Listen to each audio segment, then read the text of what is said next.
You're wasting your time with politics. I made a whole documentary about why politics is useless and political action as a whole, whether it's electing people, voting for a new, bill or trying to get things passed in Congress or whatever. All these things, these systems that we have created over hundreds and thousands of years, I'm actually going to say is a waste of time. And it's a waste of time because it actually does not help us. And I can prove it to you based on the nature of these systems, based on the results we've gotten over all this time. And if you notice how these systems become more and more tyrannical all the time, and people don't know how to fix things, and they try harder and they throw tons of money into different candidates, does that not concern you? Does it not concern you that over 300 years in America, people have been proclaiming, we're the best country, we're free, and we need to keep these ideas, and the Constitution will keep this government limited, and we need to uphold the Constitution. We're not doing that. Or people are saying, no, we don't need that anymore, and you have all these conflicts, and you may think some of that is good, and it's accountability, and I would agree with that, but then to some extent, do you not see that America is generally confused and doesn't know our direction, and sees that over 300 years, people have been playing these political games, and it's not getting us anywhere good. All this discourse, if anything, seems to be dividing us more than it is bringing us together. And that is a problem, in my view. Why is it that humans like politics, as a whole, as a species? And where does it first come from? This whole idea of kinship, This person's a king or a queen. Magistrates. These people have divine rights that other people do not have. They have this thing called the right to rule, which they proclaim to have, that no one else has unless they go into their position, unless they were born in this bloodline, unless they have this title or certain uniform on them. And does that really change their status as a natural human being? So for America to say we have natural rights and under natural law, these are humans who all have the same rights by the Creator, are we still contradicting that? Are we still following that? Do we understand that? Can we define what rights are? Can we define what freedom is? And most people can't do these things, but yet we keep playing the political game. Is it helping to teach these things? Is it helping to get the ideas out there of what these things are? Or is it proclaiming that by voting certain people in, those things will happen on its own? And that we actually rely on other people for these things to manifest and for us to uphold the natural rights and defend our rights and defend our assets? Are we relying on faith, or are we relying on what freedoms we can literally create right now?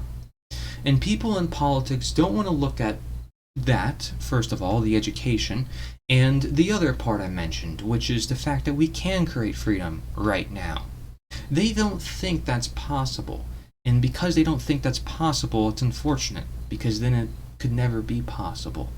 They need to first develop the systems they know should be developed. They might think politics is a stepping bridge, or, if we can pass this, it makes this easier, it makes that easier.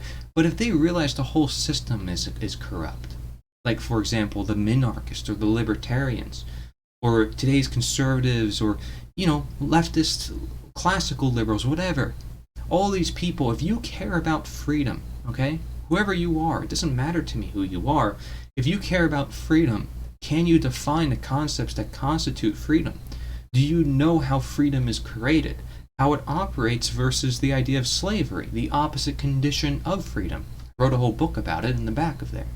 So, my politics journey was short-lived. I was, a conservative who was super deeply statist, which is this ideology that I call it, and a lot of other people call it, to say that we were heavily involved in politics. We thought politics was the solution to everything in the world. We should elect people in office, we should participate in government. That's what it means to partake in statist actions. But some people who recognize and say, well, those actions don't work, even then still participate in statist actions and elections because they think that that action is really necessary, that there isn't really much we can do but put people in office because it creates change now. We can potentially change this bill and change that bill and change the law and therefore change the society. But does the law really change society? Does something written on a piece of paper that somebody says has this right to change nature somehow, is that legitimate? Does that make any sense to you? The fact that somebody could write something on a piece of paper and it's held as the Holy Grail. The fact that somebody could put on a uniform or have a title and somehow have more rights. Does that make sense to you? Because the foundations of America was based upon the fact that we have natural rights and natural law. And so that transcends all of man-made creations. And so if we're really going to stand by that, I hope we stand by that. But like I said, people are going to use man-made positions and man-made titles and man-made documents and all that stuff to promote the natural things, these natural rights, the natural law. But can you really do that when we look and take a deep dive at natural law and natural rights? So let's talk a little bit about this. I'm first going to say you have better things to do than talk about politics and ask for permission for people to be free and ask for money for donations and set up all these events and just drain people of their energy. Is that really productive to do with your time? And any content creator would have to agree with this fact that there is better things to do. That if you can create influence, it's more powerful than what politics can do. And if you say politics can be used for influence, well, you gotta think again, okay? My talk about nature or health is not so important, okay? But it doesn't hurt. And that's the thing. When people talk about all sorts of things in politics, I want this thing done, I want this law done, I want this person in office, do they ever question what backs those things? And what backs those things is violence. Because if people do not comply with the people who are in office, who are the people who are writing the laws, they will be punished. And if you put someone in office who says, I won't do any of that, well then why are they in office? And that is the question, is to, if you are put in a position that gives you the ability that no one else has the ability to do, why would you legitimize that office at all? Even if you're going to go in that office and say, I'm not going to do that. Are you going to use that office just for influence? Well, why do you get to use an office for influence? Do you see all the businessmen out there? Do you see all the entrepreneurs? All the social media influencers? They don't have any political office, but yet they make a huge influence on people. Why? They influence the culture. They influence the art, the creativity. They actually get to the minds of people. Politicians are short-lived. They go through a couple years of hardship and attacking other people and campaigns and asking and begging for money rather than being the leader themselves on the front lines. And they say, I'm running for the people, I'm doing this for the people. And they don't ever look at the education or influence side of things purely, when that is what they're trying to do if they want to change the world. Because if we recognize that there's few people in control of masses, then the few people don't really matter. It's the masses that do. And if our ideas contribute to their ideas, and we are the people who give them the power, and it's our government, then why aren't we focusing on the change that is right here, right now, that is us, our people, who we are? Because that will change everything that's above. We call this the principle of correspondence in natural law. As above, so below. So below, as above. So if you are at least doing something, I'm not going to say, well, gosh, man, you're doing it really bad, because at least you're doing something. I'm not going to say and put you down like, man, you're participating in politics, I think that's really bad. But you have to recognize what you're doing. I made a whole documentary about this for that reason, as to showing, like, well, what's the difference between political action and moral action? How come the abolitionists who wanted to end slavery did not rely on political action? Well, guess what? It's because they recognized politics was directly linked to slavery. And that's why people like Lysander Spooner, from the very beginning, always said, hey, political slavery is an issue. Political slavery, industrial slavery, economic slavery, these are the things that the Civil War was actually fought to promote. Okay, people thought it was the Civil War, to end slavery. That was only ending chattel slavery. But there's these other forms that people are unaware of that still happen to this day, that the other abolitionists were fighting after the Civil War. A war they didn't even want in the first place, and people don't know about them either. They know about the Founding Fathers, and they don't even know what they said either. Guess what the Founding Fathers said? They said, educate and inform the mass of the people. It's the only assurance, our only way to freedom. Thomas Jefferson said that, and many other people have said this. Socrates, a lot of the oldest philosophers also said this. The importance of education and knowledge cannot be undermined. Ideas should be the focus, not the person, because if you are putting the ideas on the pedestal, you don't need to put a person on the spotlight. I need to go on a stage, I need to look professional, I need to speak to everybody's hearts. Okay, you're trying to manipulate them. You're trying to abdicate their responsibility of them being the change in the world, and you're saying all the change relies on you. And you're saying this system is corrupt, yet you want to participate in that system. The very same system, with the very same tools. At least you can do is create a new system, one that's totally different, and be the change and show it yourself, and don't beg for donations. Show the change in action. And you don't also have to go to someone and say, I've done this, I've done that, I've done that, just for an ego trip so they can support you. That's also not how leadership works. I have a whole documentary about natural leadership. And I'm just going to say that because although people can fall for your foolish attempts to gain power, power and authority is just not morality. Legality is not morality, and morality is never talked about in politics. So until it is, I can't say great job. Because isn't the whole point of having laws to promote an orderly society? To promote a moral society? So if you say that, then why isn't morality ever talked about? Why don't we ever question, is it moral to give somebody these rights that don't exist in nature? Why don't we ever question what is a right to begin with? Why don't we ever question what is a political status to begin with? What does it mean when somebody's in this position? Why do we have to repeat talking points that other people use? Are we being ourselves, or are we trying to fulfill some sort of identity that someone else created? See how many problems there are. You'd have to address every single layer, and people will make justifications and say this is how the system worked, and our founding fathers must have been geniuses. Well, watch my video talking about the founding fathers, and that might change your mind. But think about it. You got debates, running for office, you got comment threads. Honestly, it's all unproductive, But like I said, at least you're doing something. And the unfortunate part is that it can waste a lot of time and money. And instead of doing all that, guess what the alternative is?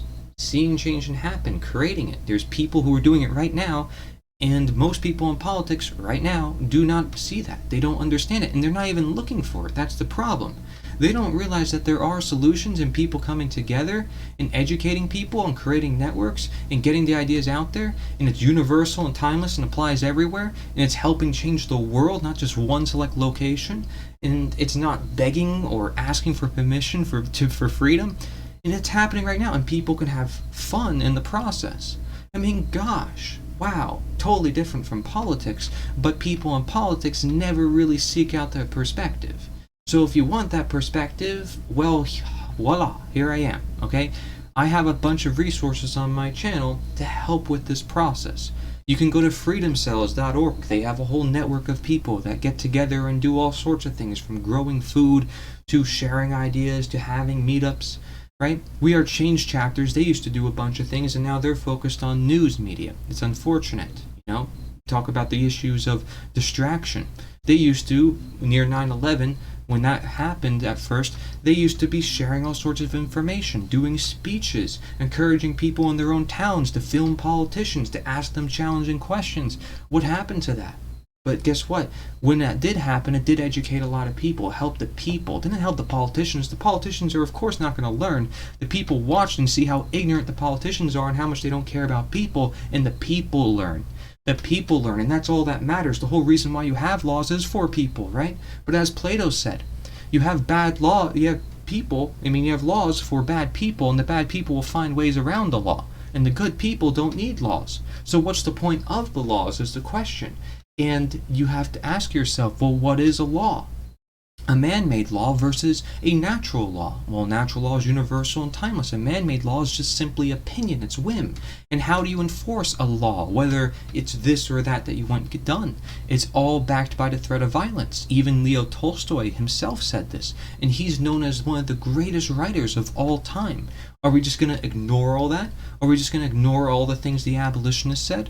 All the things the past philosophers have said, contradicting themselves and other people and saying that, democracy doesn't work, and, democracy and republics, they're all just forms of monarchy, and monarchies always end up in problems. The Tytler cycle, and Alexander Tytler talking about how these systems will always fall and rise again and fall again, democide being the #1 cause of unnatural death. But you probably don't know any of that because you never really learned anything.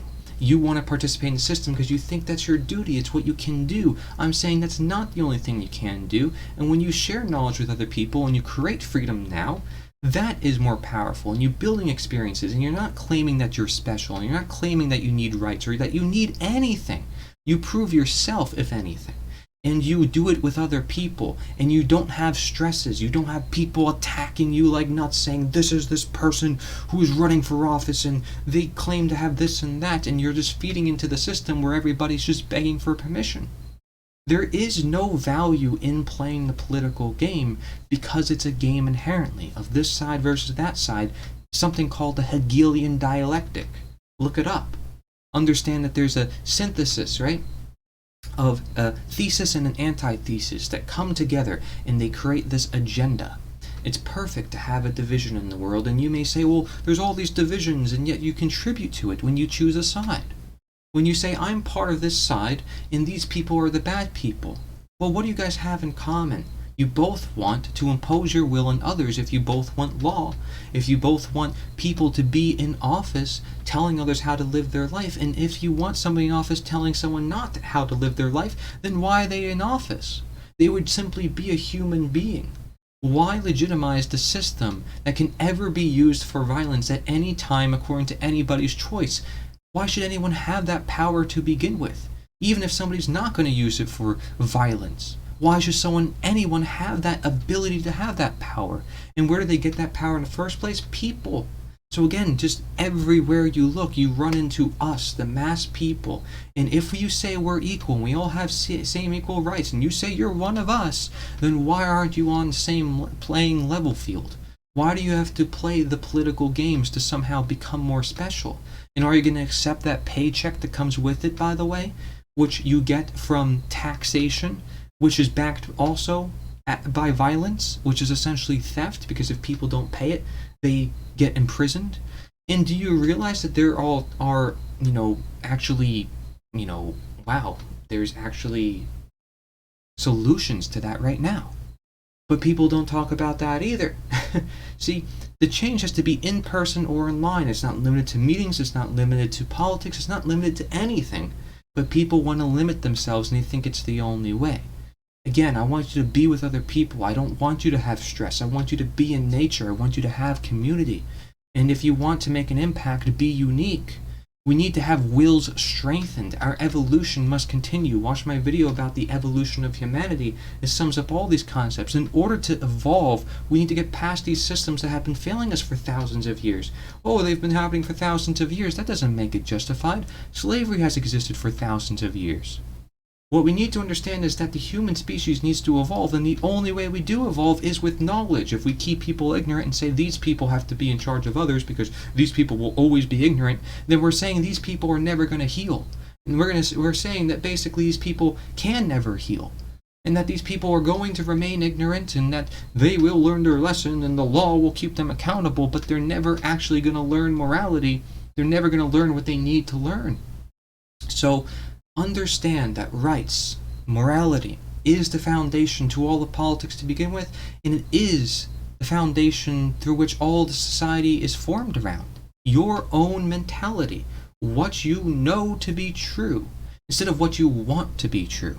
Because when you impose your will on others and say, this is what I think should be done, you are claiming that you know everything of how everything should be done. Are you God? Are you able to decide for everyone else how everything should work? Or do you want a free and voluntary world where people come together and the best solutions rise to the top? where people competitively work in a market, a free world, where people can choose for themselves what they want to do with their own products of their own labor, do interactions and transactions as they want without a third party influencing them and saying this is what you have to do and make sure there's a tax on this or that involuntarily, right? I'm not against hierarchy. I'm not against rules. I'm against rulers, masters and slaves, people telling others what to do with their life and property. See, it's not slavery if it's voluntary cooperation. And that's the world that is known as freedom. And it's a world of no rulers, not no rules. Because you can't attain freedom without rules. You can't attain freedom without education. Otherwise, people won't be responsible. They need to have self-ownership. The slave needs to know they own themselves. Otherwise, they're not going to be free. They're going to think they're meant to be a slave. And that's what people believe. This mentality called statism, which you probably haven't looked into, but it hits at the root cause to everything in the world. I'm going to put 5 questions on the screen for you, and I want you to sit down with your conscience and question for yourself. Don't suppress it, like in the name of following orders, or doing your duty, or doing your job. I want you to think for yourself as a natural human being, is this right or wrong? Okay? With your own conscience. And see what contradictions are there. Whatever you think of right and wrong, okay?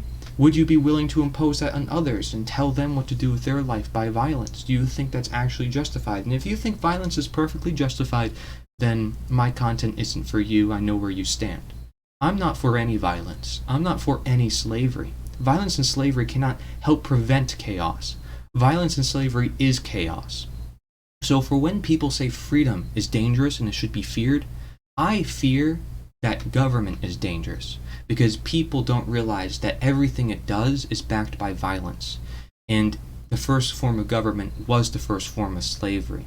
And that government was the very thing that created slavery in the first place, that ever maintained it, that provided a system so it can be systemic. And when people take charge of their own lives, there is no need for this external ruler because they have the internal ruler. And that is where the real ruler is. No one is in control of anyone else in reality. It's just a matter of understanding that. And so it's a matter of education.